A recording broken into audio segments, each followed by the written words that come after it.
Que les automobilistes et les constructeurs se rassurent, le diesel n'est pas mort. Du moins pas encore, parce que le temps est compté. Le carburant pose un problème de santé publique, quelle que soit son évolution. Les nouvelles voitures équipées de diesel sont beaucoup moins polluantes que celles d'il y a 10 ou 15 ans, mais ça n'empêche que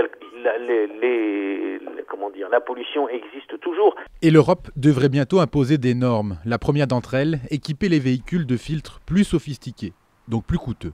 Ça veut dire qu'il va falloir équiper tous les véhicules de ce type de filtre. Et ça, autant ça va sur un véhicule de gamme moyenne qui est cher, autant sur un véhicule premier prix, ce ne sera pas rentable. La solution ressemble donc à une transition en douceur. Pas de prime à la casse d'abord, affirme Arnaud Montebourg.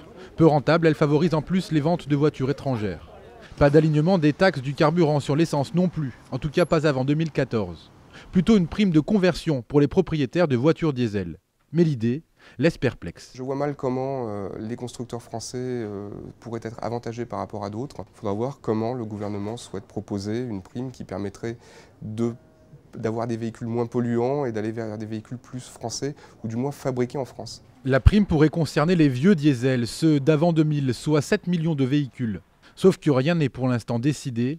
Reste à déterminer son efficacité écologique et son impact économique, affirme Matignon.